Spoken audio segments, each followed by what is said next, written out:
नमस्कार, जन टीवी उत्तराखंड में आप सभी का स्वागत है। मैं हूं प्रभात। बुलेटिन में सबसे पहले नजर हेडलाइंस पर। 2017 के भू कानून में बदलाव पर सीएम धामी का बड़ा ऐलान। अगले बजट सत्र में लाएंगे बिल। नगर निगम क्षेत्र से बाहर खरीदी जमीन की बन रही सूची।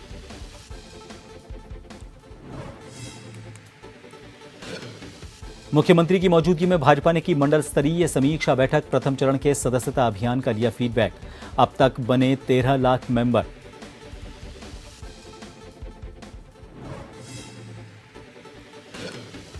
लक्सर में पुलिस की नशे के खिलाफ छापामारी। एक स्मैक तस्कर गिरफ्तार। मुकदमा दर्ज कर कोर्ट में किया पेश।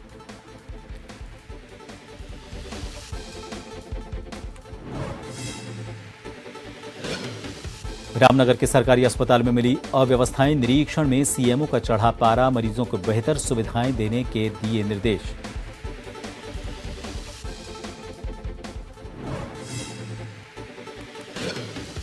और उत्तराखंड में गड्ढों से भरी सड़कों से जल्द मिलेगी मुक्ति। पीडब्ल्यूडी एमडी ने तय की 15 अक्टूबर की तारीख। अब तक खुले 430 मार्ग।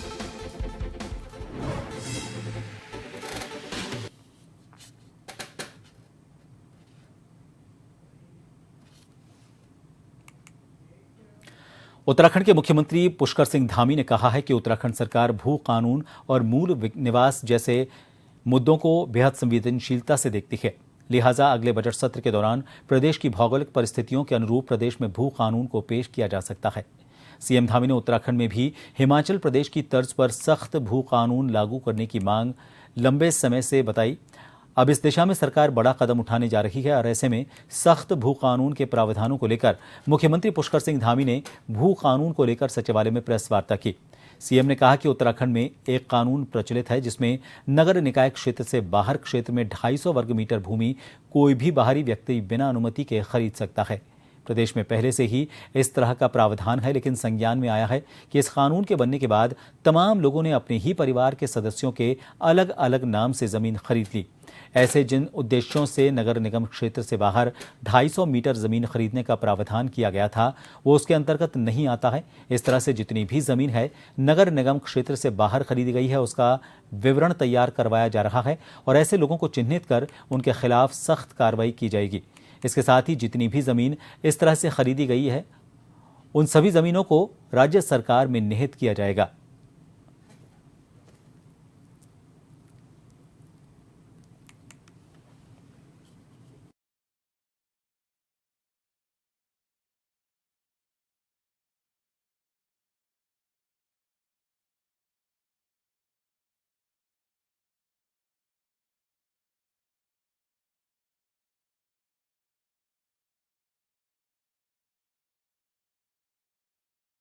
के साथ इसका प्रावधान इसके अनुरूप एक बृहद भू कानून लाने के लिए हम प्रयासरत हैं कि हम इसमें एक भू कानून लाएंगे। और जिस प्रकार मार्च 2021 से अब तक लंबे समय से चले आ रहे अनेक मामले ऐसे थे और जिन मामलों पर फैसले नहीं हो पा रहे थे उन सभी मामलों पर हमने फैसले भी लिए हैं, चुनौतीपूर्ण मामले रहे हों। मैं जो आज विशेष रूप से आपसे बात करने वाला हूँ उसमें है कि उत्तराखंड के अंदर एक कानून हमारे यहाँ पर प्रचलित है। उसमें जो नगर निकाय क्षेत्र से बाहर है जिसमें 250 वर्ग मीटर भूमि कोई भी बिना अनुमति के खरीद सकता है। एक ऐसा हमारे यहाँ पहले से इस प्रकार का प्रावधान बना हुआ है, लेकिन इसमें संज्ञान में आया है कि ये कानून बनने के बाद बहुत सारे लोगों ने अपने ही परिवार के अलग अलग नामों से कई सारे भूखंड खरीद लिए हैं, जो कि इन प्रावधानों को जिन उद्देश्यों के साथ इसका प्रावधान किया गया था उसके अंतर्गत नहीं आता है। और हम ऐसी सभी ज़मीनें जो इस प्रकार से खरीदी गई है उनका हम विवरण तैयार करा रहे हैं और ऐसे लोगों के विरुद्ध सख्त कार्रवाई की जाएगी और जितनी भी ज़मीनें इस प्रकार की निकलेंगी जिन्होंने जो प्रावधानों के अंतर्गत नहीं आते लेकिन ज़मीनें खरीदी हैं वो सारी ज़मीनें राज्य सरकार में निहित की जाएगी। मुख्यमंत्री पुष्कर सिंह धामी ने विश्व पर्यटन दिवस के अवसर पर स्वच्छता ही सेवा के तहत car garbage eco friendly bag वितरण अभियान का शुभारंभ किया। मुख्यमंत्री ने कहा कि स्वच्छता अभियान के अंतर्गत ये एक अच्छी मुहिम चलाई गई है। उन्होंने कहा कि स्वच्छता के प्रति जन जागरण का काम लगातार चलते रहना चाहिए। उन्होंने इस अभियान की सराहना करते हुए कहा कि इससे लोगों में स्वच्छता के प्रति जागरूकता बढ़ेगी। उन्होंने कहा कि अक्सर ये देखने में आता है कि लोग कार में बैठने के बाद खान पान की वस्तुओं के रैपर, प्लास्टिक वेस्ट इत्यादि को सड़क पर यूं ही फेंक देते हैं। उन्होंने कहा कि कार में गार्बेज बैग रखकर कूड़ा इकट्ठा करने से लोगों में इसे कूड़ेदान में ही डालने की अच्छी आदत पड़ेगी। मुख्यमंत्री ने कहा कि प्रधानमंत्री नरेंद्र मोदी के मार्गदर्शन में राज्य में हर क्षेत्र में तेजी से काम किए जा रहे हैं।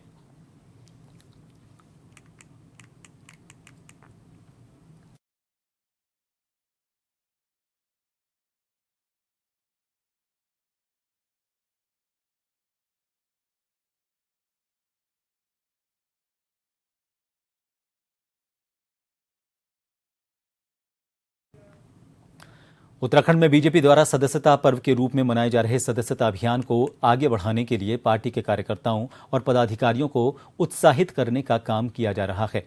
उत्तराखंड में पहले चरण के सदस्यता अभियान की बीजेपी अलग चरण में समीक्षा कर रही है।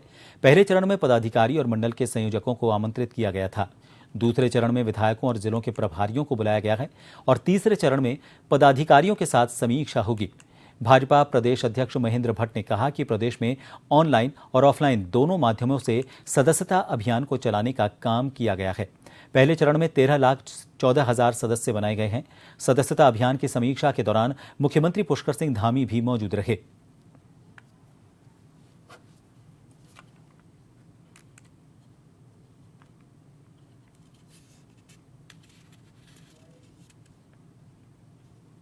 देखिए, सदस्यता अभियान का प्रथम चरण की आज समीक्षा बैठक थी और मुझे बताते खुशी है कि हमारे यहाँ ऑनलाइन सदस्यता 12,05,000 हो चुकी है।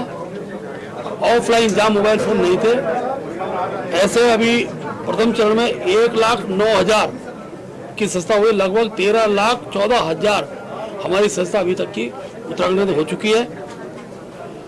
3 बूथ ऐसे हैं जहाँ भाजपा को जितने वोट पड़े थे लोकसभा विधानसभा जो ज्यादा वोट थे वो उतने सदस्य बूथ हमारे बन गए हैं। उनमें ऋषिकेश का बूथ क्रमांक 85, मेरा स्वयं का बूथ बद्रीनाथ विधानसभा बूथ क्रमांक 175 और विकास नगर का बूथ क्रमांक 8। ये ऐसे 3 बूथ हैं जहां अभी आज के समीक्षा में आया है कि यहाँ पर भाजपा को जितना मत मिला था उतने सदस्य उनसे ज्यादा 1-2 सदस्य ज्यादा ये हमारे सदस्य बने हैं। अब क्योंकि सदस्यता अभियान का द्वितीय चरण हमारा प्रारंभ हो रहा है, 29 को मन की बात है। हमने जो लक्ष्य रखा है कि प्रत्येक बूथ पर हर कार्यकर्ता 100 सदस्य बनाएगा, तो अनेकों कार्यकर्ता बूथ पर गए। हमारे सभी बूथों पर 29 तारीख को भी सदस्यता का काम पूरा होगा और ऐसे कार्यकर्ता जो बूथ स्तर पर सदस्य गए हैं उनके 100 के सदस्यता उस स्थिति में हो जाए, इसके लिए हमारा प्रयास रहेगा।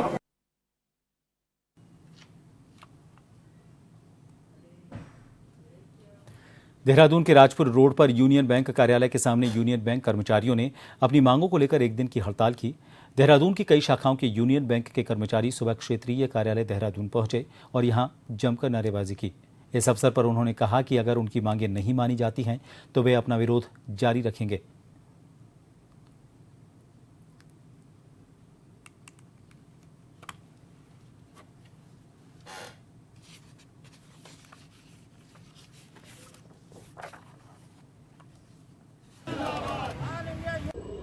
General secretary union bank employees union क्या उत्तराखंड। मुख्य मांगे हमारी ये है, पहली मांग हमारी ये है कि यूनियन बैंक में IBPS द्वारा लिपिकों की भर्ती की जाए।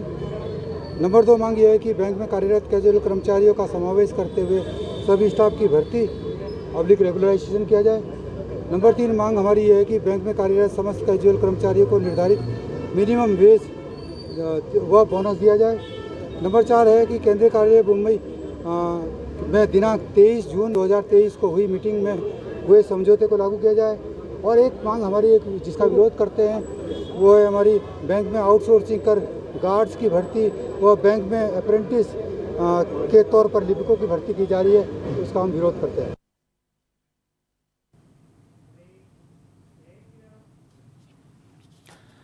उत्तराखंड के लक्सर कोतवाली पुलिस ने नशे के खिलाफ क्षेत्र में छापामारी करते हुए एक स्मैक तस्कर को गिरफ्तार किया है। पुलिस ने आरोपी के कब्जे से 18.92 ग्राम अवैध स्मैक, एक इलेक्ट्रॉनिक तराजू, तस्करी में इस्तेमाल एक मोटरसाइकिल सहित स्मैक बेचकर कमाए गए 1000 रुपये भी बरामद किए हैं।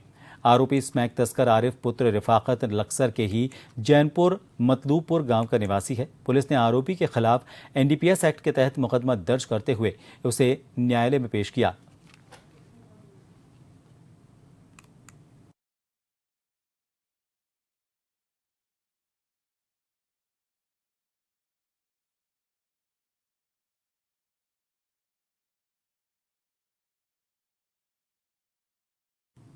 ब्रेक के बाद एक बार फिर आप सभी का स्वागत है। देहरादून से खबर है, यहाँ के घंटाघर पर हिंदू संगठनों से जुड़े हजारों लोगों ने प्रदर्शन किया। दरअसल प्रेम प्रसंग के मामले को लेकर देर रात दो पक्ष रेलवे स्टेशन पर आए थे और आमने सामने हो गए थे। उसी मामले को लेकर पुलिस ने बजरंग दल के विकास वर्मा को गिरफ्तार किया था। इसके बाद नाराज हिंदू संगठन ने विकास वर्मा को रिहा करने को लेकर घंटाघर पर जोरदार प्रदर्शन किया। हजारों की संख्या में बजरंग दल के कार्यकर्ताओं में पूरे घंटाघर को जाम कर रखा था और पलटन बाजार पूरी तरह बंद पड़ा था। प्रदर्शनकारियों ने SP से जल्द गिरफ्तार बजरंग दल कार्यकर्ता को रिहा करने की मांग की, वरना आंदोलन की चेतावनी दी।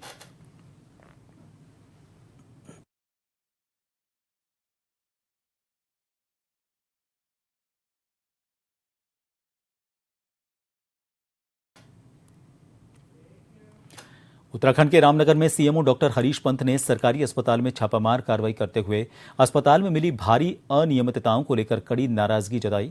अस्पताल में भर्ती मरीजों द्वारा की गई शिकायत के बाद CMO का पारा चढ़ गया। उन्होंने इस मामले में कड़ी नाराजगी जताते हुए मरीज को बेहतर स्वास्थ्य सुविधाएं देने के साथ ही व्यवस्थाएं दुरुस्त करने के निर्देश दिए। आपको बता दें कि रामनगर के सरकारी अस्पताल में आने वाले मरीजों को बेहतर स्वास्थ्य सुविधाएं देने के लिए सरकार ने कुछ साल पहले इस अस्पताल को PPP मोड पर दिया था, लेकिन जब से यह अस्पताल PPP मोड पर गया है तब से ही स्वास्थ्य सुविधाओं को लेकर लगातार चर्चाओं में है।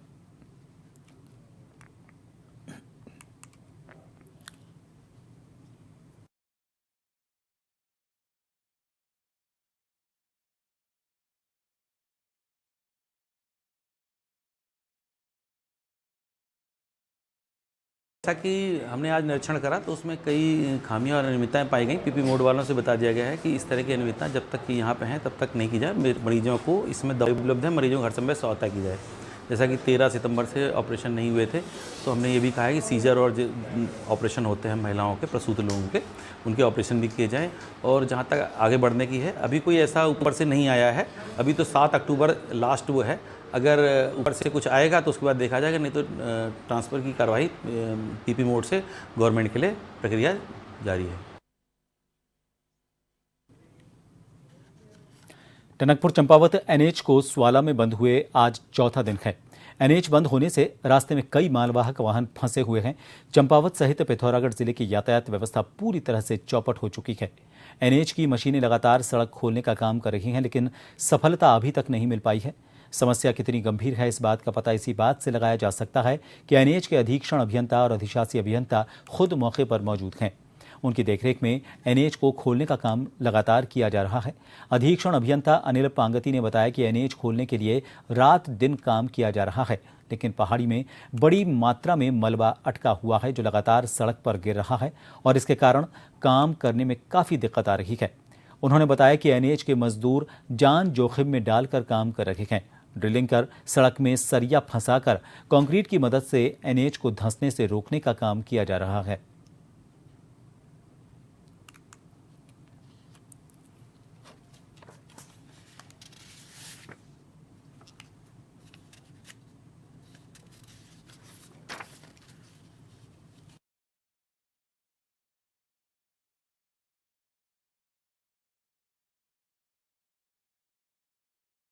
उसके लिए एंकरिंग करा के उसको सही करने की कोशिश की जा रही है, जिसको हम जल्दी से देखें, सड़क को रेस्टोर करें। तो मुख्य समस्या है कि जो हमारा वर्किंग टाइम बहुत कम मिल रहा है, क्योंकि लगातार पत्थर गिर रहे हैं और 2-3 दिन से मैं साइट में हूँ। जैसे हम कुछ काम करते 2-3 बार मशीनों के ऊपर भी पत्थर करके हमारे जो ऑपरेटर है वो मरते मरते बचे हैं, और कोशिश कर रहे हैं कि उनको सेफ करते हुए इस रोड को जल्दी जल्दी उनको खोलने की कोशिश करते हैं। सर, इसके लिए ट्रीटमेंट वाला हमारा प्रोजेक्ट तैयार है और इसमें हम लोग ठेकेदार भी हमारा आ चुका है, तो इसे जल्दी से जल्दी ट्रीटमेंट करेंगे। ऐसा दबाव कुछ नहीं है, हमको तो एक काम करना, हमने रोड खोलनी है और हमको पब्लिक को सुविधा देनी है। उसके जो पब्लिक अभी उसके लिए तो हम लोग खेद व्यक्त करते हैं, परंतु हम लोग पूरी कोशिश में है। ऐसा नहीं कि हमारी पूरी टीम रात में भी काम करे, दिन में भी काम करे।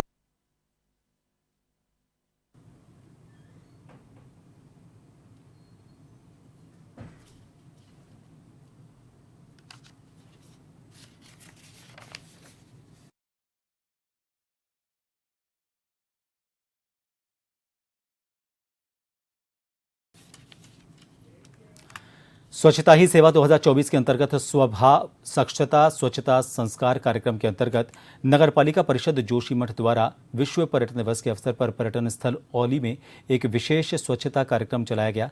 आपको बता दें, गढ़वाल मंडल विकास निगम औली क्लिप टॉप और स्किंग स्लोप चीयर लिफ्ट तक पर्यटकों द्वारा इधर उधर फेंके गए कूड़े को इकट्ठा किया गया। इन्हें एकत्र कर पालिका वाहन के माध्यम से पालिका कंपैक्टर प्लांट पर लाया गया और 7 बोरे अजैविक कूड़े का निस्तारण किया गया। साथ ही स्वच्छता ही सेवा कार्यक्रम के अंतर्गत 26 सितंबर 2024 को पालिका के पर्यावरण मित्रों का सामुदायिक स्वास्थ्य केंद्र जोशीमठ में स्वास्थ्य परीक्षण करने के साथ ही हेपेटाइटिस के टीके लगाए गए। स्वच्छता ही सेवा 2024 अभियान 17 सितंबर से 2 अक्टूबर तक चलाया जा रहा है, जिसमें नगर के विभिन्न क्षेत्रों में हर दिन स्वच्छता ही सेवा कार्यक्रम के तहत विशेष स्वच्छता कार्यक्रम का आयोजन किया जा रहा है। इसमें बढ़ चढ़कर महिला समूह और विद्यालयों द्वारा भी हिस्सा लिया जा रहा है।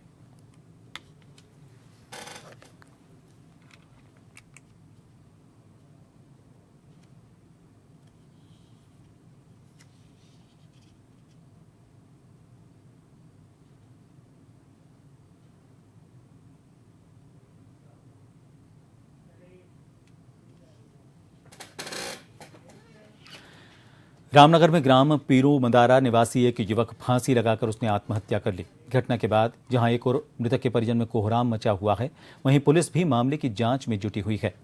घटना के संबंध में जानकारी देते हुए कोतवाली के वरिष्ठ उप निरीक्षक मनोज नयाल ने बताया कि इस गांव में रहने वाला 31 वर्षीय ओम प्रकाश ने अपने घर में पंखे के कुंडे में फांसी लगाकर आत्महत्या कर ली।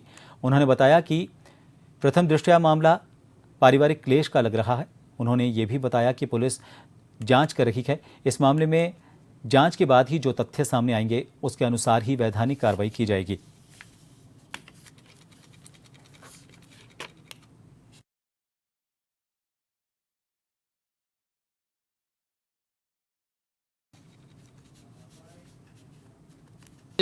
ओम प्रकाश पुत्र धनीराम निवासी पीरू मदारा ने अपने घर के अंदर पंखे में लटककर आत्महत्या की है। पुलिस ने शव को कब्जे में लेकर पंचायतनामा की कार्रवाई की जा रही है। प्रथम दृष्टया पारिवारिक मामले के चलते आत्महत्या करना प्रतीत हो रहा है।